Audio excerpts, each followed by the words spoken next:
নমস্কার বন্ধুরা, আজ আবারও চলে এলাম তোমাদের সাথে আমার লাঞ্চের থালি শেয়ার করতে। তো দেখে নাও আজকে লাঞ্চের মেনুতে কি কি আছে। প্রথমে গরম ভাতের সাথে রাখলাম প্রতিদিনের মতো লেবু, কাঁচা লঙ্কা, স্যালাডের জন্য শসা, পেঁয়াজ আর গাজর রেখেছি। আর সাথে রাখলাম পটল ভাজা, যেটা আমি কিন্তু গোটা পটলকেই ভেজেছিলাম। আর সাথে ছিল দেখো শাকের তরকারি। এখানে নাগপুরে পালং শাকটাই বেশি অ্যাভেলেবেল থাকে, তাই জন্য পালং শাকের তরকারি বানিয়েছিলাম আলু বেগুন দিয়ে।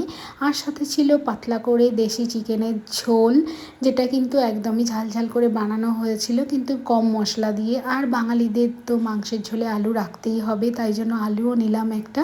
তো দেখো, আর সাথে ছিল অনুষ্ঠান বাড়ির মতো একদম টমেটো চাটনি, কাজু কিশমিশ খেজুর আমাদা ধনেপাতা দিয়ে বানিয়েছিলাম। তো আজকের লাঞ্চের মেনু তোমাদের কেমন লাগলো সেটা অবশ্যই জানাবে। আর যদি আমার লাঞ্চের ভিডিও দেখতে তোমরা ভালোবাসো, অবশ্যই চ্যানেলটাকে লাইক আর সাবস্ক্রাইব করে পাশে থাকবে।